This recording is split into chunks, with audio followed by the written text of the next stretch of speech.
नाना साहब, दो क्वेश्चन हम बता रहे हैं यहीं पर। नाना साहब का कमांडर इन चीफ सेनापति कह लिया जाए। नाना साहब का सेनापति, इसी सेनापति को ही कमांडर इन चीफ कह सकते हैं। कमांडर इन चीफ कौन था? ये तात्या टोपे, याद रखिए, सेनापति। और नाना साहब का सलाहकार कौन था? नाना साहब का सलाहकार अजीमुल्लाह ये था।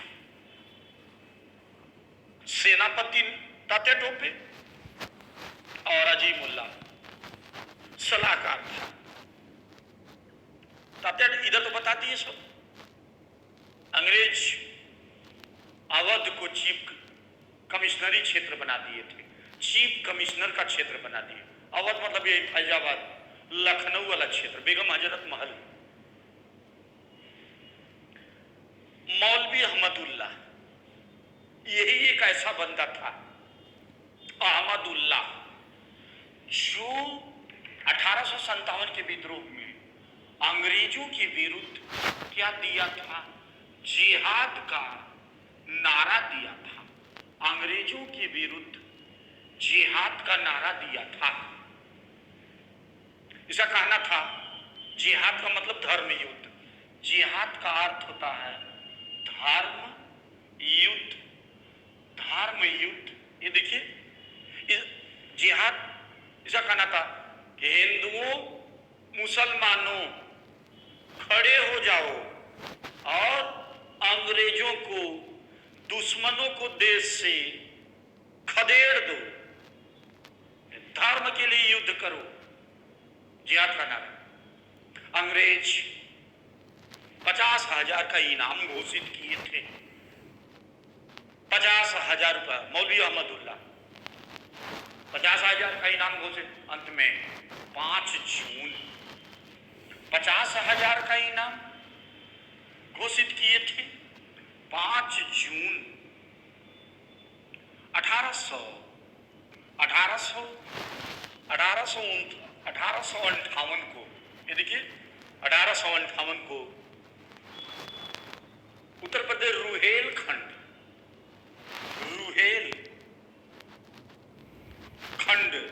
क्षेत्र में अंग्रेज मौलवी अहमदुल्लाह को गोली मारकर हत्या कर दिए थे।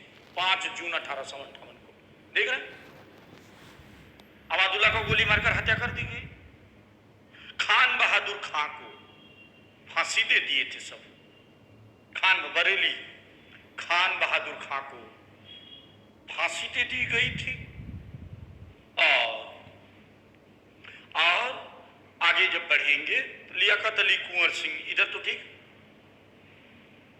1857 के विद्रोह में अंग्रेज अपना मुख्यालय, कहां मुख्यालय इनका इलाहाबाद में बना हुआ था। इलाहाबाद में बनाए थे मुख्यालय। ठीक है, कह लिया जाए कि 1859 पहुंचते पहुंचते ये जितने भारतीय नेता थे, लमसम कह लो आप, सारे नेता स्वर्गवासी हो गए, सब मर गए सहयोग के अभाव में। 1857 का विद्रोह असफल हो गया सहयोग के बाद। इसके बाद जब सारे नेता मर गए तो 1857 कहा जा सकता है कि 1857 के विद्रोह के बाद अंग्रेजों का पूरे भारत पर अधिकार हो गया था। विद्रोह के बाद अंग्रेजों का पूरे भारत पर अधिकार 1947 तक इनका शासन रहा। यानी कह लिया जाए 1858 से लेके 1947 तक अंग्रेजों का शासन था। 1857 के विद्रोह के असफल होने का सबसे पहला कारण, 1857 के विद्रोह के असफल होने का सबसे पहला कारण था पढ़ा लिखा वर्ग,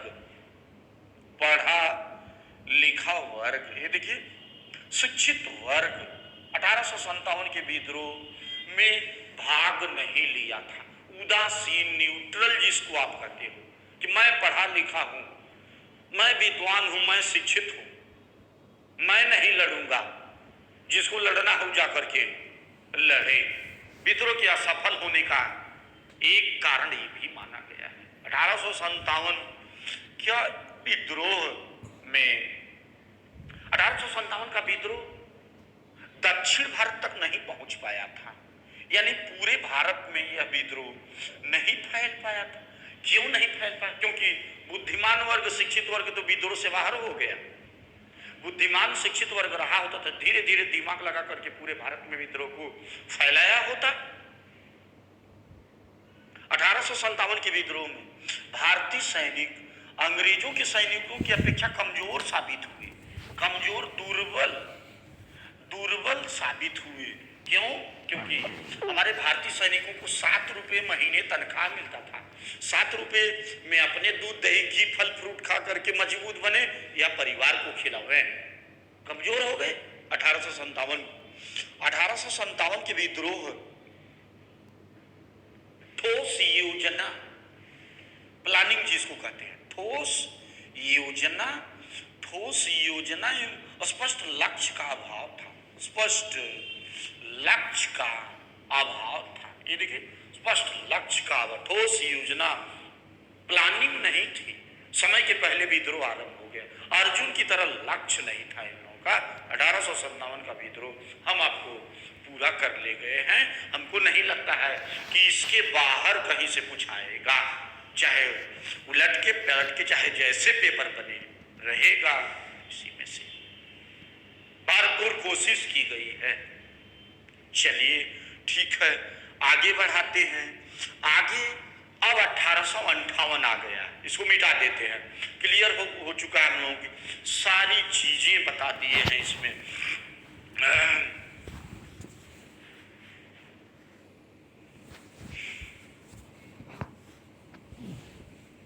सब बता दिया गया, कुछ नहीं छोड़े हैं।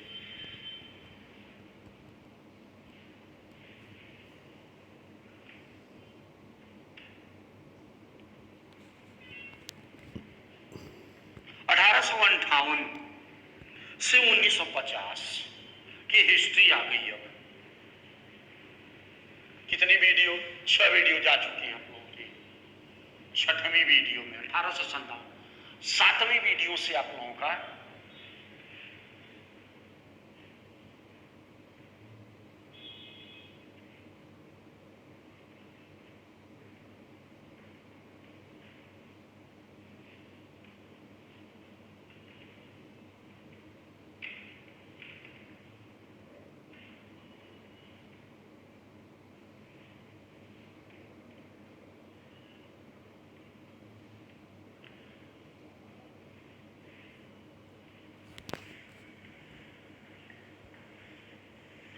देखिए, भारत का वायसराय अंग्रेज क्या किए थे, जिसे यही पर हम लोग दे दें कि भारत का वायसराय कहा 1858 से 1947 ईस्वी। इसके पहले थोड़ा सा देखना पड़ेगा, वायसराय पर जाने के पहले हम लोगों को देखना पड़ेगा कि जो आधुनिक भारत के इतिहास की शुरुआत है वो यूरोपीय कंपनियों से। यूरोपीय कंपनियां भारत में आई थी, कला संस्कृति में लिखवाएंगे। पहले यूरोपीय कंपनी पुर्तगाली, डच, अंग्रेज, फ्रांसीसी। युद्ध हुआ, अंग्रेज सबको पीछे छोड़े, सबको पराजित किए। अंग्रेज आगे बढ़े, फिर पीछे मुड़कर देखे नहीं। प्लासी का युद्ध हुआ था 23 जून 1757 को। सिराजुद्दौला अंग्रेजों के बीच, सिराजुद्दौला पराजित हो गया। क्लाइव था अंग्रेज। बक्सर का युद्ध हुआ था 22 अक्टूबर 1764 को। अंग्रेजों तथा मीर कासिम के बीच, मीर कासिम पराजित। बक्सर के युद्ध के बाद यह निश्चित हो गया था कि अंग्रेज अब भारत में व्यापार बार ही नहीं बल्कि भारत में रहेंगे भी।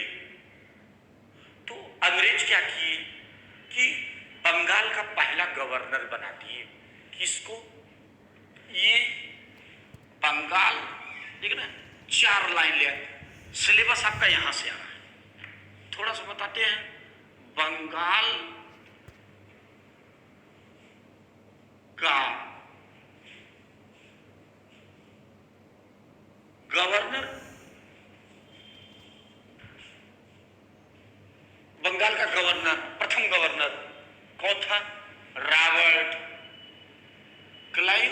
और थे इसमें, पहला ये था रॉबर्ट क्लाइव। आप लोग इतना याद रखिए कि बंगाल का पहला गवर्नर चल रहा था, इसमें 7 थे, सब लास्ट में चल रहा है। बंगाल का गवर्नर कहाँ? 1757 में इसको बनाया गया था, 1773 चल रहा था। उसी में क्या हुआ है कि बंगाल का गवर्नर अंतिम चल रहा था वारेन हेस्टिंग। उसी समय क्या हुआ था कि एक रेगुलेटिंग एक्ट आया। क्या नाम था? 1773। ये देखिए 1773 क्या नाम था? रेगुलेटिंग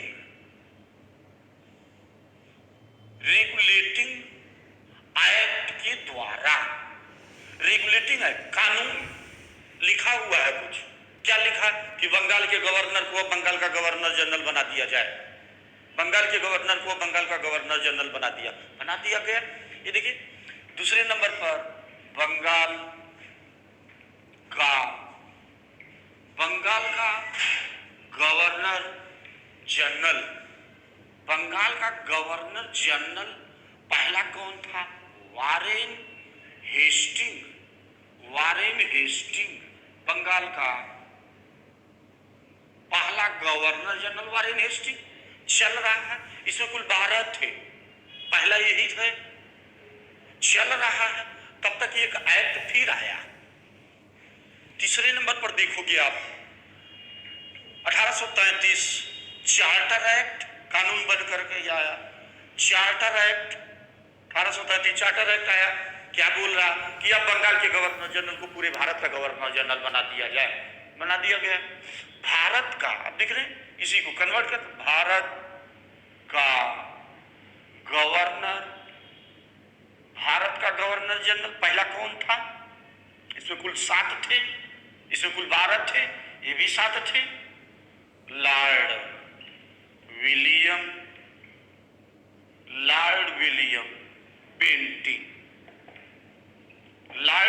बेंटिंग चल रहा था। तब तक एक कानून फिर आया कि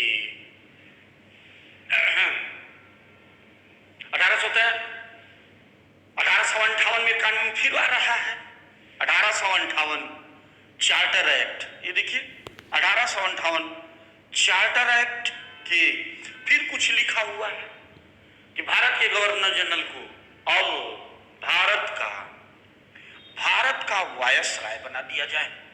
भारत का वायसराय, ये वायसराय कुल 20-21 है। ये देखिए सिलेबस पे आ गए हम, कुल 20-21 है वायसराय।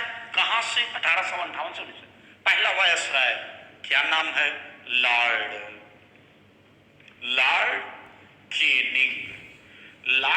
केनिंग में अभी इसका 2 कार्यकाल है।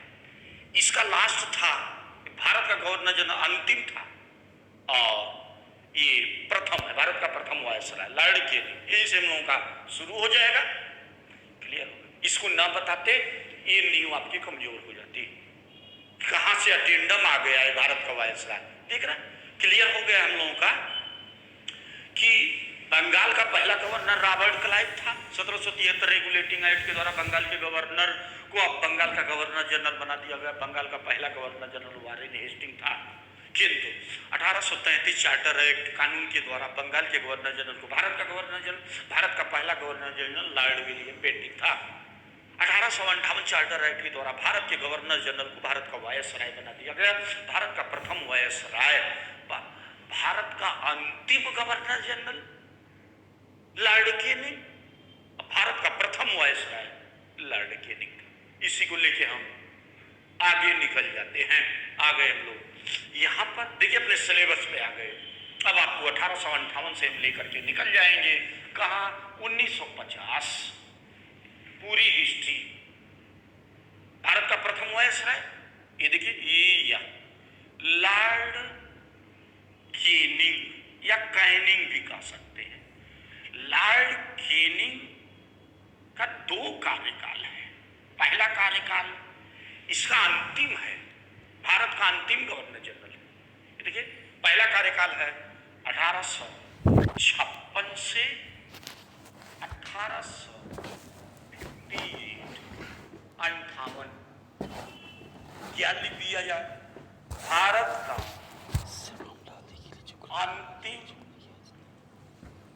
गवर्नर, भारत का अंतिम गवर्नर जनरल। ठीक। दूसरा कार्यकाल क्या है, इसका दूसरा कार्यकाल है, यहां से ले लीजिए, 1858 से 1862।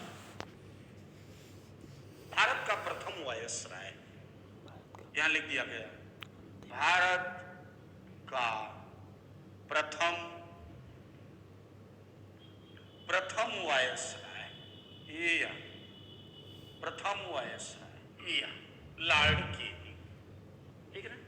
इसी समय में घटनाएं क्या क्या हैं, आए जो भी घटनाएं हैं 1856 से 1862 तक, सारी घटनाओं को देख लेते हैं। 1856, ये देखिए 2 क्वेश्चन तो यही है, अंतिम और प्रथम। 1856 लॉर्ड कैनिंग के समय में पहली बार सर्वप्रथम विधवा पुनर्विवाह एक्ट पारित हुआ था। विधवा पुनर्विवाह एक्ट पारित हो गया था कि यदि कोई विधवा विवाह करना चाहती है, समाज के लोग विवाह करने में अड़चन डालते हैं, तो वह विधवा अदालत न्यायालय का सहारा लेकर के विवाह कर सकती है। यही से पहली बार किसके समय, लॉर्ड कैनिंग के समय, 1857। ये देखिए दूसरी घटना है 1857, कहां, कलकत्ता मुंबई और मद्रास। कलकत्ता, मुंबई, मद्रास में क्या हुआ था, एक एक विश्वविद्यालय की स्थापना की गई। तीनों स्थानों पर देख रहे हैं, एक एक विश्वविद्यालय की स्थापना किसके समय में, लॉर्ड कैनिंग के समय में, 1858। ये देखिए 1858 क्या, इलाहाबाद दरबार लगा था, मिंटो पार्क, इलाहाबाद दरबार 1858। इंग्लैंड की महारानी विक्टोरिया, देखिए 1858 इलाहाबाद दरबार मिंटो पार्क में लॉर्ड कैनिंग की, इंग्लैंड की महारानी विक्टोरिया के घोषणा पत्र को पढ़ा था। घोषणा पत्र में क्या लिखा हुआ था, इंग्लैंड के घोषणा पत्र को यही मिंटो पार्क इलाहाबाद में पढ़ा था।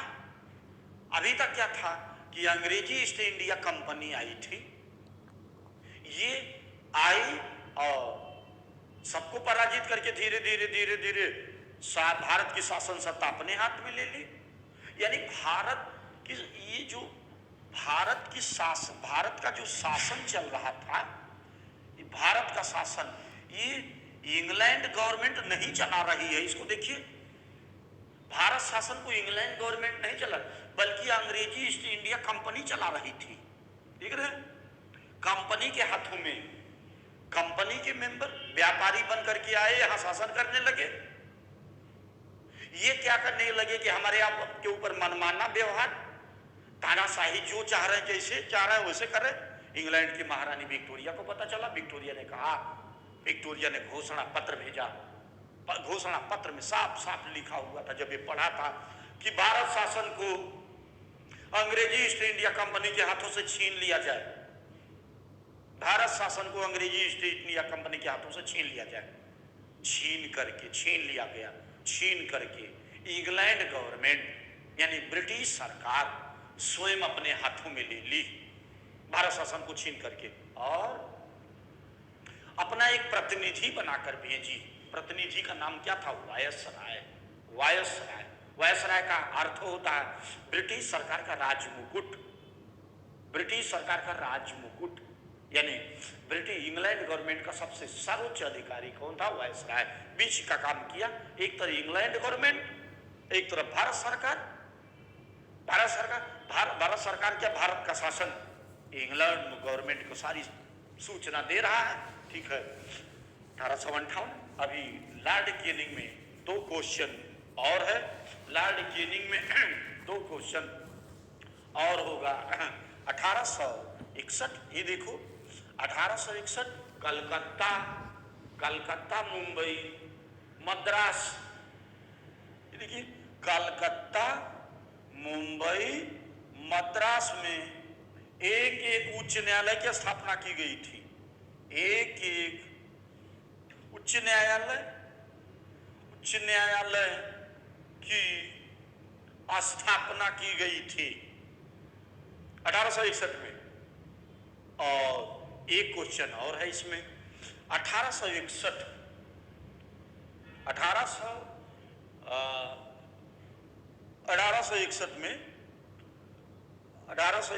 में भारतीय दंड संहिता, जिसको आप लोग आईपीसी कहते हो, इंडियन पैनल कोड, ठीक है ना। 1861 भारतीय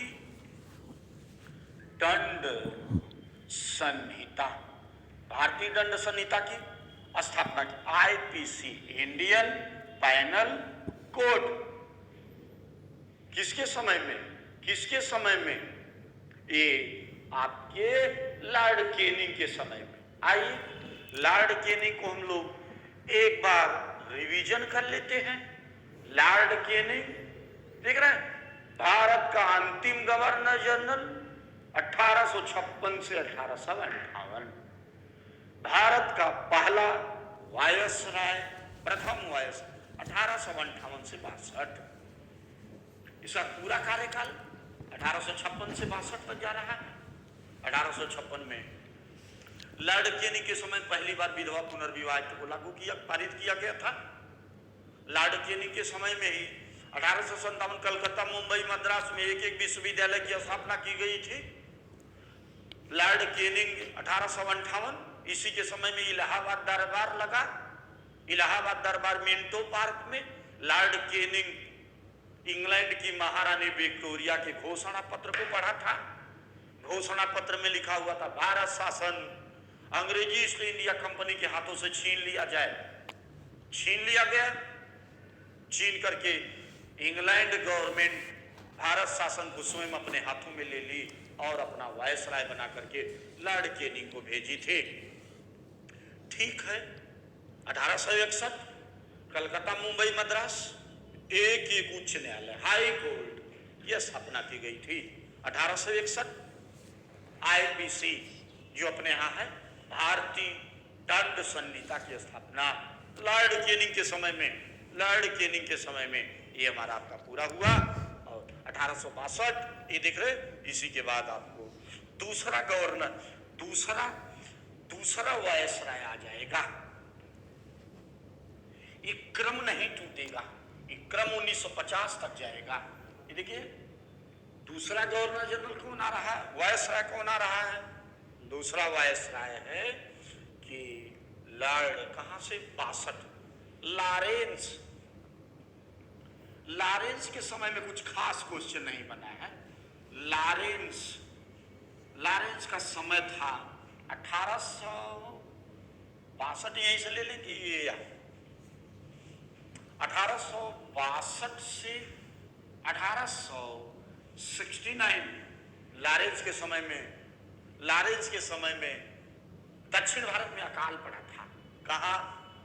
उड़ीसा, ये देखिए उड़ीसा, यहां भी था बुंदेलखंड, उड़ीसा, बुंदेलखंड और राजपूताना क्षेत्र, यानी राजस्थान वाला क्षेत्र। राजपूताना, राजपूताना क्षेत्र में इसी समय में अकाल पड़ा था और अकाल की जांच के लिए, अकाल की जांच के लिए अकाल आयोग गठित, किसके अध्यक्षता में? Henry Campbell. ये देखिए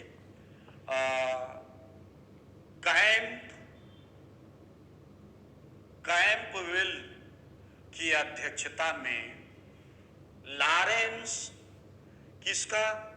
अकाल आयोग का गठन कराया था, अकाल आयोग का गठन कराया था। मेयो, लॉर्ड मेयो, लॉर्ड, इसके बाद लॉर्ड मेयो दिख रहा है, आइए इसको मिटा लेते हैं।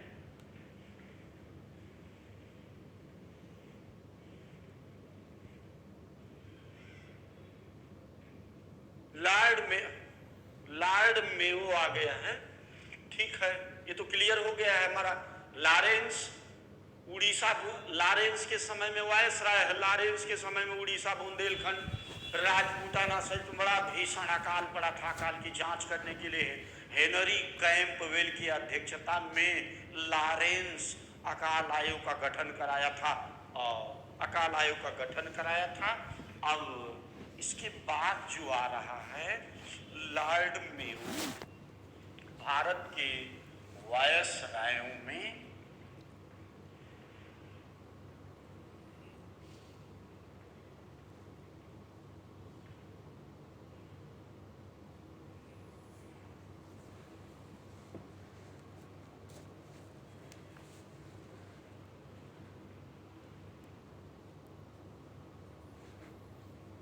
ये देख रहे हैं, लॉर्ड मेयो, समय है 1869 से 72 ईस्वी, 1869 से 72 मेयो।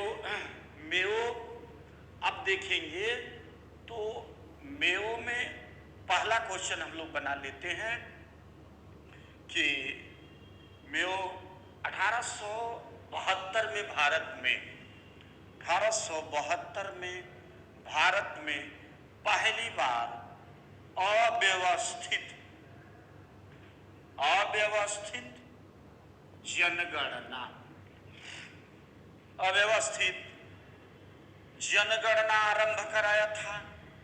जनगणना आरंभ कराया था। ठीक है बच्चों, फिर हम